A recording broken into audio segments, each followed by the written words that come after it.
When women dare to fully be themselves, to rise up as the divine beings they are, to operate in their magic, their sexuality, their power, they are always labeled one thing: wicked. Wicked is a podcast for women who dare to walk in their true identity, power, and magic, who go against societal culture of being seen and not heard, who are the black sheep and powerhouses the structure tries to defeat. And here is your shepherd leading you astray, Mystic. After last week's rather heavy episode, I wanted to kind of switch gears a little bit here and talk about spirituality. And this is a really important topic for everybody, of course, but I do feel like it is very important for women because we have a different access to spirituality and a different understanding to spirituality if we allow ourselves to have this. And it is the responsibility of the woman to have the spiritual lead. I'm going to say it like that. Now, in religion, we're taught the opposite of this. We're taught that the man is supposed to lead spiritually, at least in the Abrahamic religions I can speak for because it's what I grew up in. Although, as I do study more and more traditions and actually be a part of more and more traditions, I find that it's the same almost everywhere, where men run the show. And it's always odd to me because, men will come up with all these rules and law about things that everybody needs to follow in order to either obtain heaven, obtain enlightenment, whatever it is called in the specific path of religion, as if they know better about everything. But the woman herself is a walking God on this earth. She is literally a portal that brings spirit, the reincarnation of spirit into flesh. And we are walking portals of the divine day in and day out. And it really seems like to me what religion does, and even, modern day spirituality, they tend to brainwash us out of understanding this. And even if, you can say, well, I wasn't brainwashed by any religion or anything, this is like deeply ingrained in us in society. And it really, it's thousands of years old, right? I feel like, I'm going to say this is my own personal opinion, of course, that, at some point it feels like men realized the easiness of power and the easiness of access to the divine that women have. So right away, there was rules and structure created to keep us away from this. And I feel like within that, it's not just men that discourage women to either stay away from spiritual practices or convince them that they don't know much. Other women do it to each other as well.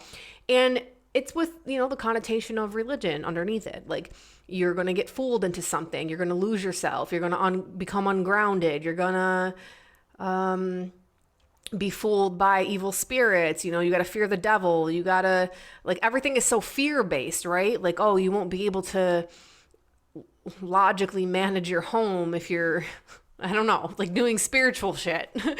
And it's crazy to me because they say, I hear this time and time again, women are so ungrounded when it comes to spirituality, but yet men aren't when they enter into it or something. And the truth is that, the divine feminine energy is very unpredictable.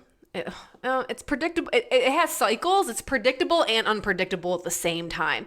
Shakti energy is this earth. Without Shakti, there's no earth.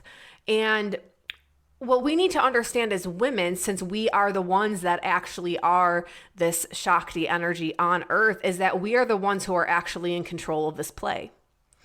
And in order for men to actually gain the control, we need to be brainwashed into believing what they believe, because if we do that, that's what will manifest here on this earth. Okay? Because truly we are the ones that are in charge of it. One of the things that I am constantly pointing out in the tarot when I am teaching classes, and yeah, I haven't done this in a long time, and I probably should be hosting classes soon, but on the Lover's card, you see the imagery of an angel in the sky and the man and the woman. And if you notice on this card, the man is looking to the woman and the woman is looking to the angel.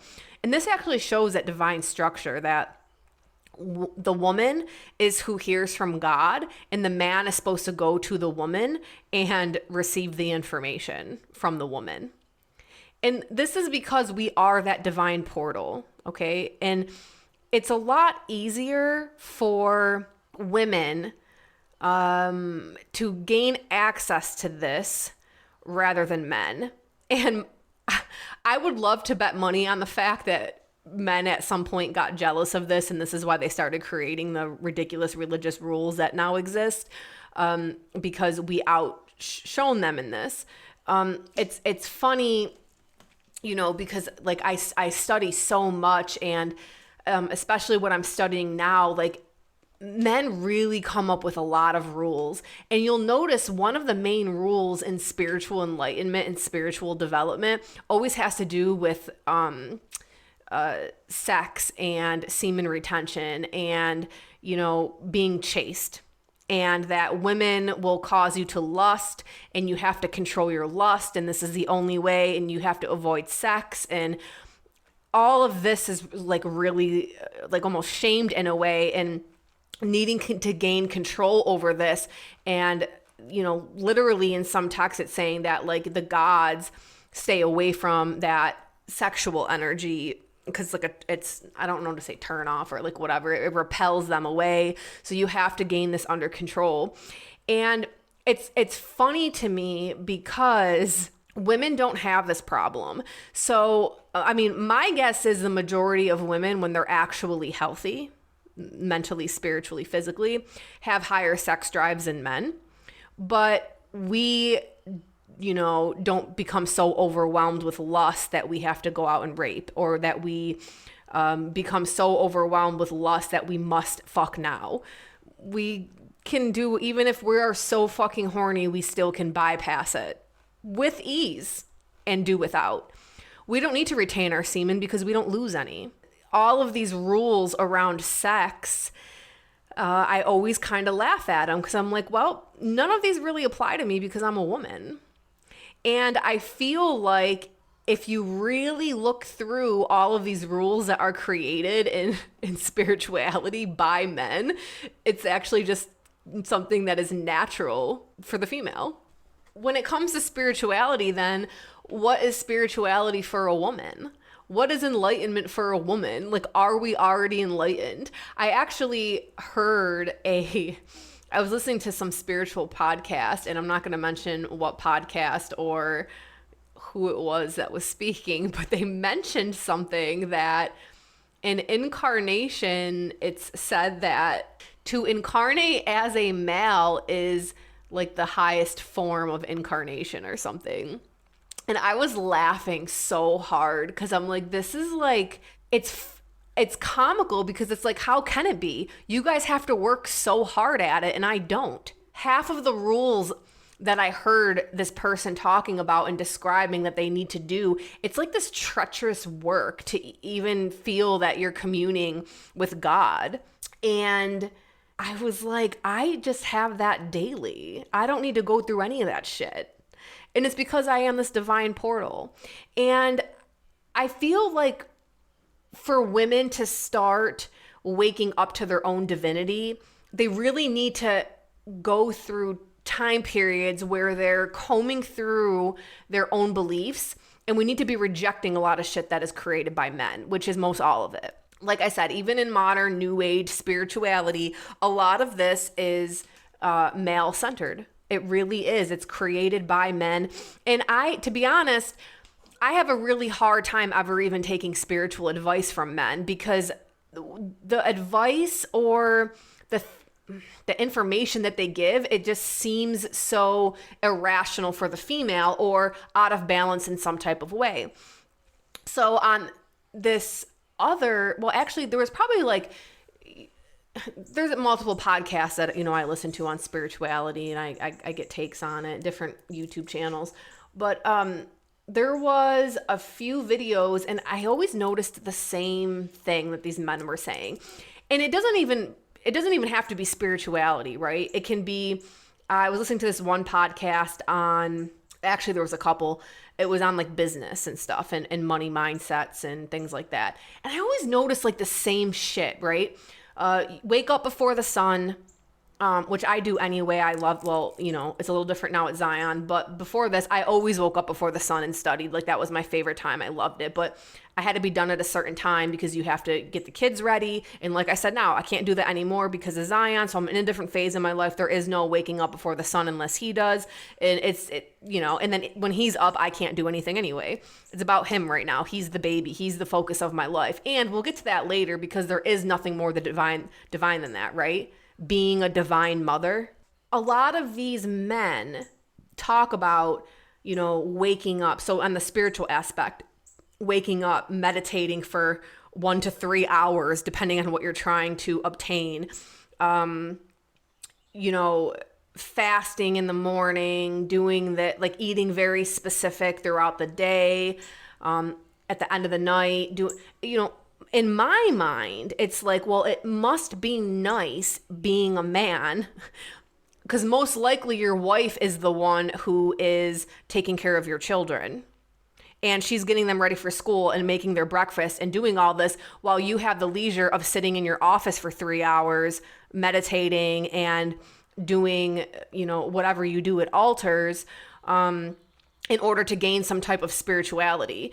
And in hearing this over and over again, I was like, well, who's the more spiritual one? The one who is pouring love and effort into her children, or the one who is isolated in a room trying to make contact with a deity and trying to prove themselves worthy by either meditating or chanting or doing something for a couple hours? Because what we're seeking in or towards our divinities is actually for them to treat us how we would want to be treated by our mothers, for them to hear our cries, for them to provide sustenance for us to feel at one with them. Like, the true essence of spirituality is to obtain, we label it enlightenment or whatever, but it's to obtain unity with God. So different religions call it different things, right? Like Christians tell you have to believe on Jesus and then you'll have unity with God when you die. Or, other traditions, it's like, you reach moksha and you finally have done so much sadhana and so much self transformation that you and the deity become one. And it's all of this, but like, that's what you have in the mother baby dyad. You and your baby are one. You are, everything that they're seeking to be is actually found in the divine feminine. It's actually found in the woman. So you go about and do all of these things in your spiritual practices to try to gain something. And in the meantime, the woman is off actually doing the godly things in my book, because she is actually enacting as the deity. Someone said something to me when I was at the grocery store, and I was sitting down at a table and I was breastfeeding Zion. He had to be about like 2 months old because I didn't leave the house for the first month. I just couldn't. It was even hard the second month, really. I'm just now feeling like I'm walking out of the void. Postpartum is a lot longer than 8 weeks. It's even longer than a year, absolutely. I believe it actually takes 2 years for your hormones to even go back to normal, and even longer if you're breastfeeding. Your hormones actually don't regulate until 6 months after you stop breastfeeding. So anyway, this woman walked past me and she smiled at me and she said, "You are God to that baby." And it like hit me like, yes, I am. Like, cause all this baby knows is me. Like, it is reliant on me to take care of it, to feed it, to nurture it, to keep it alive. And in your spirituality, it's like, that's what you're trying to obtain, that level of unity, that level of trust with your divinity, with your divine, with your God, whatever it is that you are worshiping. And it was really like, this aha moment for me, because I was like, wow, like anything that anyone is trying to obtain in the spiritual path, it's like I'm it right now. And men will never experience that. And they will keep trying to work their way by doing all of the spiritual things. And the sad thing is that because of how our society is set up, it keeps women from recognizing this insane opportunity for unity, to actually feel like God, to actually be one with God.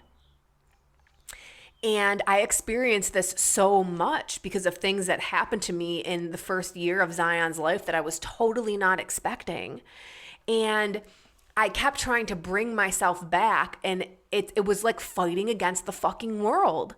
Like one thing after another, and it keeps pulling my mindset out of that mindset, of that spiritual mindset of being like, what I'm doing now is the most important thing, and this is what I should be focusing on, and this right here is what's going to bring me closest to unity with God consciousness, because it's going to become my consciousness. There was a brief, I try not to argue on social media, and rarely do I comment under videos on YouTube and stuff, because it's just like, I hate the internet, you guys.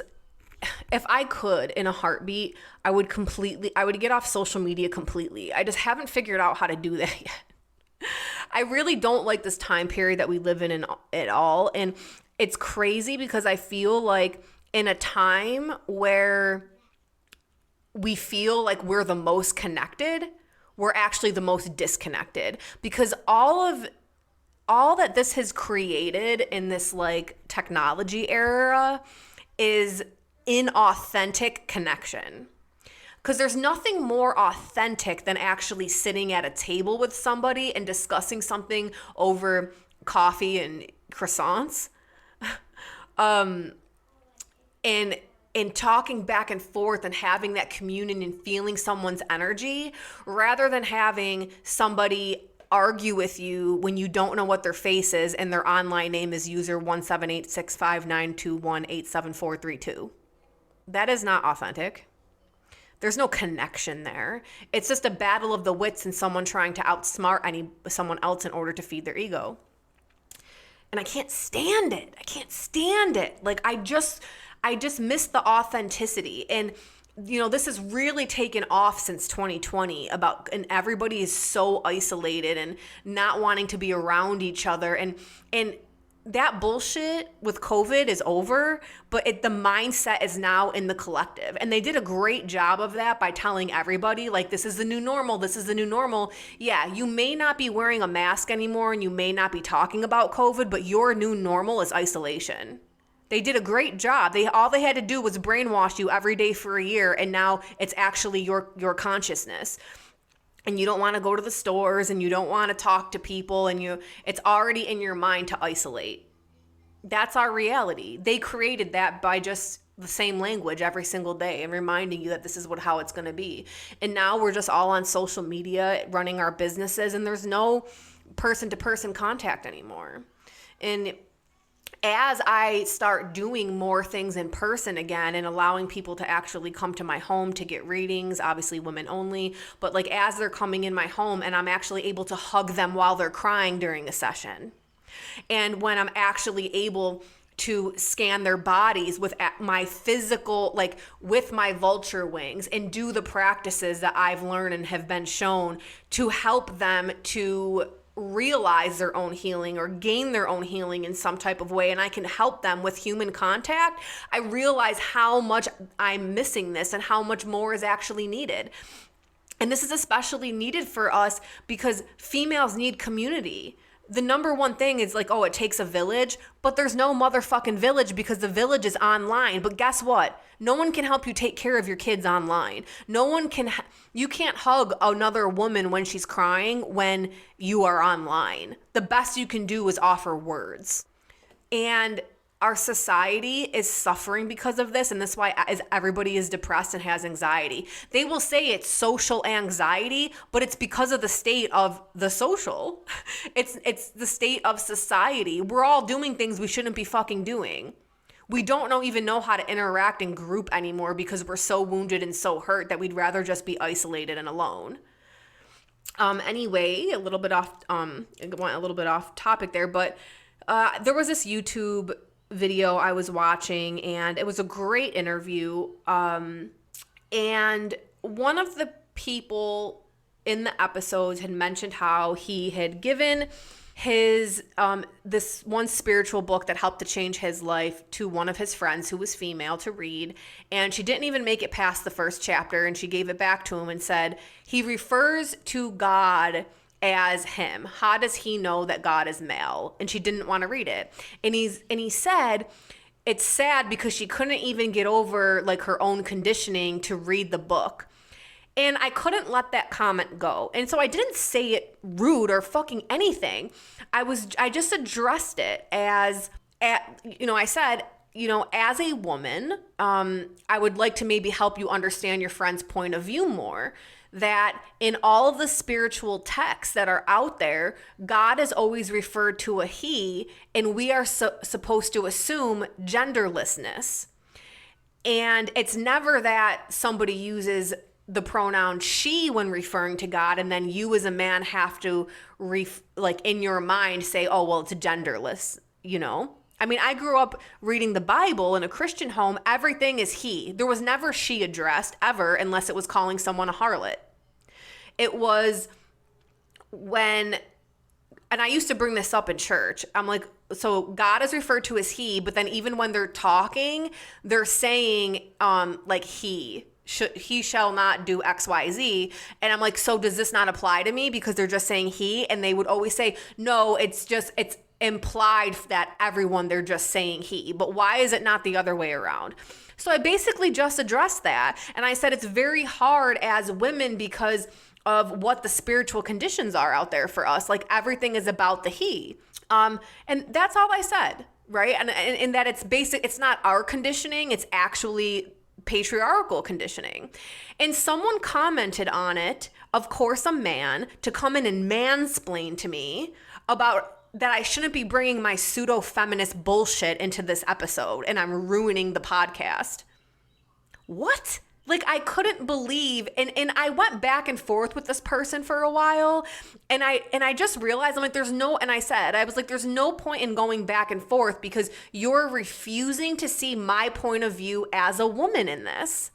And it just blew my mind that even for a second, he's so in his own patriarchy, he couldn't for a moment see what I was saying, how it's basic.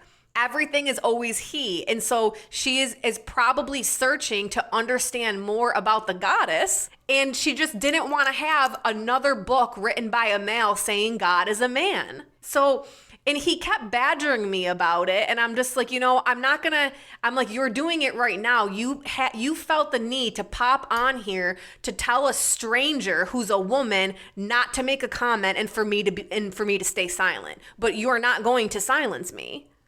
Like, he couldn't stand that I stepped out of my box in the slightest and decided to leave my own comment with the thousands that were there.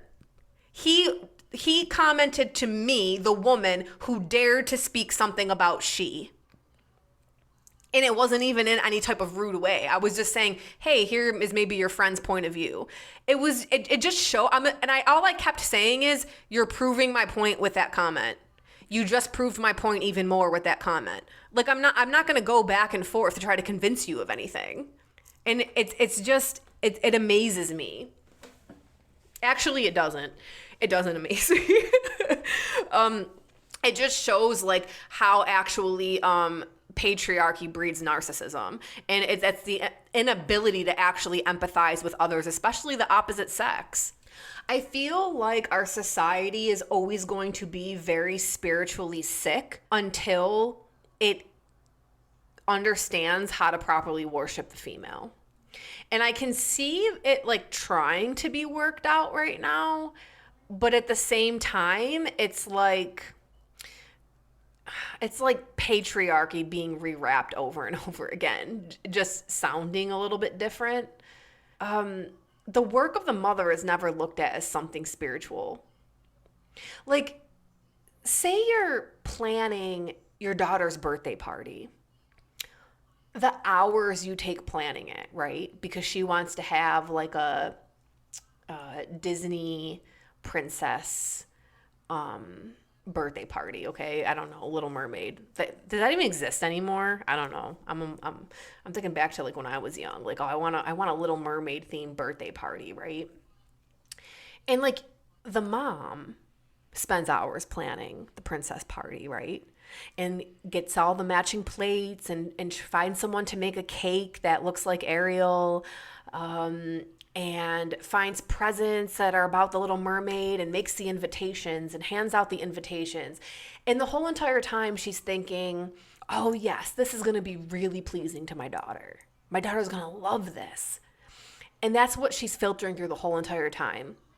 And when she finally throws the party and has all the food and the cake and the kids are there and the goodie bags and the themes and the dresses and all the stuff, and she gets to watch her daughter open the presents and dance around in her dress and like smile the whole time and have fun and bring laughter to her and her friends and create that memory. Because that's all life is, right? Is memories. If you don't have memory, you don't have a life. That's all this is. Everything's a memory. The mother spent all that time creating that moment. You can't tell me that that's not spiritual, that that's not God, that that's not the goddess, that that's not divinity here at work manifesting in our reality. Why is that looked at as just mundane? It's not. That's the power of the mother. Because no offense against dads, but the party wouldn't have turned out the same way if the dad planned it. Nothing against you. Moms just have that special touch because this is what we're made to do. We have that natural nurturing. And we have these certain superpowers in us that aren't released until we are mothers. It's just different. And then a new set of powers are released when you become a grandmother. And we get different phases of this like spirituality, and we don't, it comes without trying. I think y'all are a little jealous of that. And for our work to be labeled mundane because it just comes to us naturally, and that's what women are supposed to do, that's where the catch is. Because it's just there. So it's just looked at as, well, that doesn't take any skill. You just do it because you're a woman. Right. And it's what you're trying to obtain, because what are you doing when you do rituals? And when you're chanting for hours, or you're creating all of this stuff in order to like gain the acceptance of the deity, or to gain something, to gain whatever you're trying to gain, you're doing the same thing, just in a different way. The expression is the same. It's God. You're just working a lot harder for it than we are. You know, I've been studying spirituality for a long time. I want to say like maybe 2010, I started really getting into like other ways of thinking, and then it really took off in like 2013, and that's when I started my spiritual book collecting.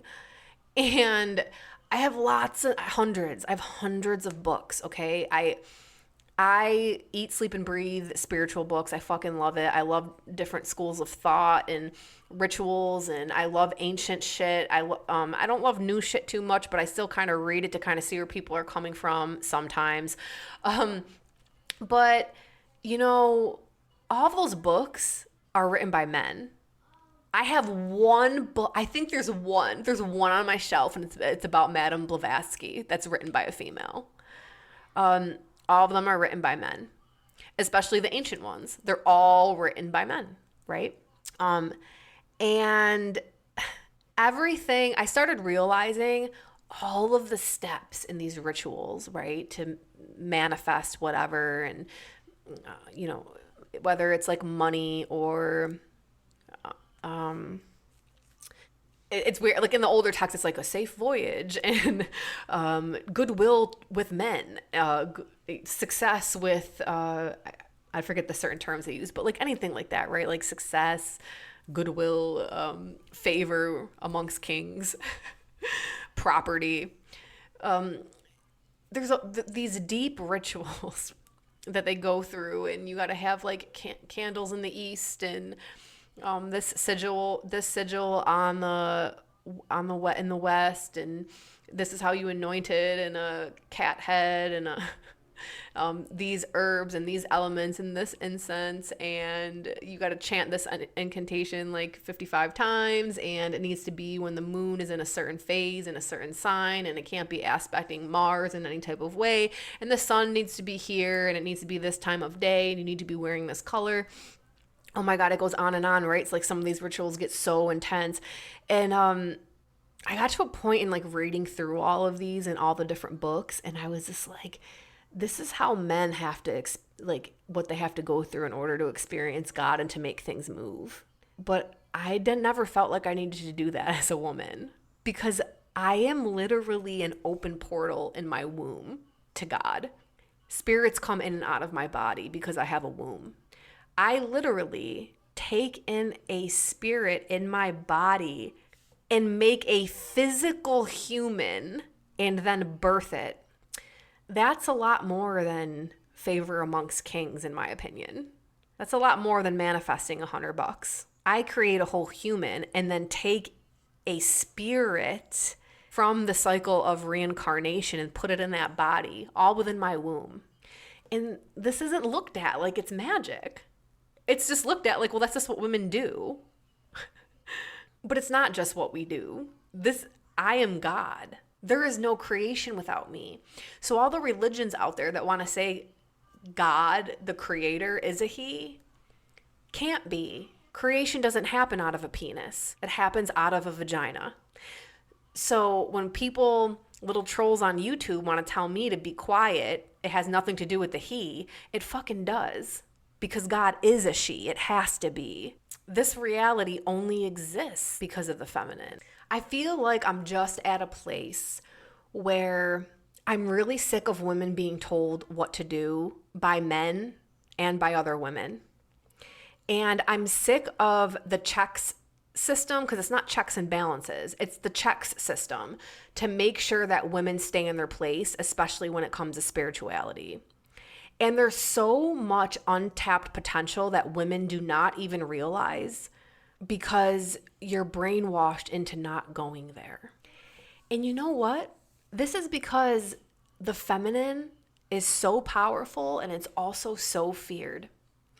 Because not only does the divine feminine represent life itself, it also represents death. And this is what everyone is always trying to avoid. This is the scariest topic for people. And women are the ones that go through this the most. I mean, we experience death every month on our period, right? That's why menstrual blood is so potent. This is why you can't enter temples when you're on your period. It's not because you're unclean. They'll brainwash you into believing that. But it's because during that time period, you are so potent, your blood is so potent, it will disturb the energy of the temple. And that's death energy. Why do you think so many of the goddesses so many of the spirits that are associated with death, why do you think that so many of the spirits that are associated with death are female? Because that's what we do as well. And I think that once women fully step into their power and they lose that fear of death and they realize they have the ability to create and destroy, that's when a serious power shift happens within themselves. We have the power to create and destroy. And stepping into that right now is even scary for us. And so, little rules are made and new programs come out and new belief systems, and they keep just trying to rewrap the same spirituality over and over again. And it all comes down to the victim hero mindset, right? That you need to be saved from something, you need to be saved from yourself, and you need to deny yourself and blah, blah, blah. But I don't really buy into any of that. I really don't. And I never have, because men are the ones who generally struggle with the self-control. So maybe they need all of that. And yeah, I'm sure there's some women, like, you're probably like, oh, well, I can name some women. Okay, but why? Like, why? Why, even as a woman, is it triggering to you to hear me say this? That has to be deconstructed too. We have an easier time with self control. And it's funny, right? Because, they'll talk about women being so emotional and can't control their emotions. I'm sorry, but I really see men constantly on the internet not being able to control their emotions. Like, even something as simple as, what I just talked to you about on YouTube. That man couldn't even control himself. He had to jump in there and be like, you pseudo feminist, keep the shit off the channel. Wow.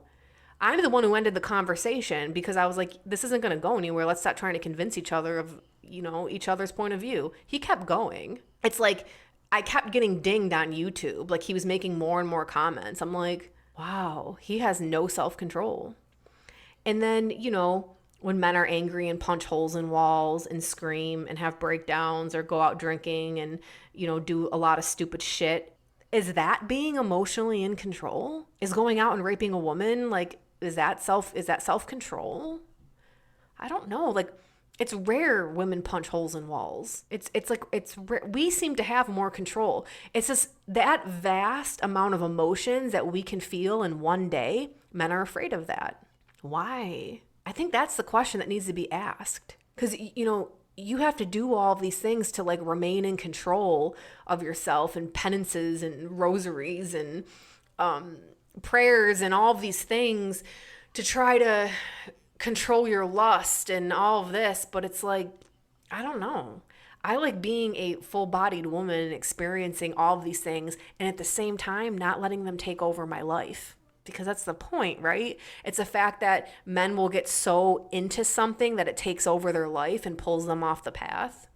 I'm not saying that can't happen to a woman, but we have an easier time controlling it. And there's obviously something deeply true to what I'm saying, because the woman naturally has healing powers, and we naturally have the ability to hear the earth and to hear nature and to be in tune to the universe and the planets and the cycles far easier than men. And this is very true, because all you have to do is look at something as simple as the witch trials that have, and there's different versions of that has happened in every single country. The women are always burned at the stake in public. They're killed in public to remind all the other women, this is what's going to happen if you dare to step into your power. We will silence you, we will kill you, we will rape you, we'll come after your children. I mean, when even, what Ryukyu, what Okinawa went through when they were being colonized by Japan, I've spent many years on and off contacting people from that island and doing my best, because that's where my ancestry is from, to try to really get the truth of what happened there, because everything is so washed. History there is so washed because the Japanese took control of everything. The books coming out of their history, everything. So nothing is true. Nothing is true. But it was a matriarchy there. And the women are who ran the spirituality. The women only were the shamans. It was run by the Noro, which was a priestess. Everything was female. And when Japan took over, the first thing they did was change that. They made the Noro, who were the women priestesses, into servants to the men, and they had the men go into power, and they killed all the Yuta, and they killed off anybody in that spiritual practice. They were doing it just like they did here in the witch trials, right? If you want to act like this, we will kill you. And it sent a message out to women: stop acting like you're in power. You need to give it to us, or we're going to come after you. I mean, some of the stuff that I learned, it was fucking brutal. The rape, oh God, brutal to pregnant women, what they were doing to their bellies. I can't even repeat it. It makes me sick. We all have this in our DNA somewhere. Like, that's in my DNA, right? But like, if you trace your storyline back as a woman, it's probably there too. Because at some point, somewhere, we were silenced. We were taught it's dangerous for us to step out. It's still dangerous today, but at some point, we have to stop being afraid and realize that we are God, that we actually have control of this show. Because Maya, if you want to call it that, or this play that we live in, it's actually under our control. Because the Maya is run by Shakti, which is us, right? That's like the whole story. What we believe, what we say, what we think, what is created here on this earth is because we are in agreement with it. And as soon as we start deconstructing our inner realm and rejecting the patriarchal religions and just going with our intuition and knowing what's right and knowing what we have access to and coming together in person with other women, that is when we will start getting back into our intuition. That's when we will start calling up the divine goddess and understanding how she talks through us and within us. And that's when we'll stop, plastering shit on each other, saying, well, that's not how the goddess acts. This is feminine, that's masculine. Half the shit that I see labeled as masculine is actually feminine. Our society is so far from the truth. And this is why women need to start coming together again, especially in person. Like my dream for the network, like I love the community of women that it's like, it's expanding. Like we have women in the Wise Women Network. And oh God, even over this weekend, it was so amazing because, I had to do the moon circle online because I wasn't able to have it at my house like I wanted to this past week. But hosting it in the network and all of us just sitting there talking about how like, I was like, okay, so who like spent most of the weekend crying by themselves? And like every single girl there said yes. And I was like, okay, so now at least we feel normal, right? And someone even said that, like, yes, it's so nice being with all other women and like knowing like, okay, I'm not just like one out, there's something going on here. Let's talk about it. And I love having that online space, but I really can't wait until one day where I can consistently be having it online for people who live away, but like in person too, because that in-person connection where we get to actually feel each other's energy and hug each other, that's like when the goddess gets really powerful. And this is how we're all going to awaken each other. When we start coming together and being like, yeah, let's do this. Let's undo our patriarchal thinking and being not afraid to be wrong and hearing other people, other women specifically, hearing other women talk about their stories and what's happening in their life and recognizing God in her, recognizing what she's going through and creating in her reality, seeing it from her point of view and her perception. And then, okay, how does this apply to me? Do I also believe in this? How is this also God? And then chewing on that for a week until you meet up again. And then being like, hey, I was thinking about what you were saying. And then I started relating it to my life this week and I can see how this can work. Or, that doesn't really work for me, but like, you're not meant to represent that aspect of God right now at this time. It's just so fucking powerful. And that's why it does take a village. It fucking does take a village. You have to have other perceptions and you have to expand because God is not just one dimensional. You are not just alone, just God. This is where monotheism has shit fucked up. It has us all thinking that there's one way and there's not. There's many ways. So I just want to end this podcast with my prayer and my hope that women stop being afraid and that we start coming together more and we start talking more about God, because we are the ones that hold the answer within us and we can't be afraid to let that out anymore. It doesn't matter if we're labeled wicked. It's up to us to actually save this. Thanks for listening to today's episode. If you want to learn how to become even more wicked, check out School of the Mystical Arts, where you will find me daily teaching and connecting. Be part of a community filled with other badass women supporting each other and manifesting their dreams. Schoolofthemysticalarts.com. A link to a 3-day free trial is in the show notes. I'll see you there.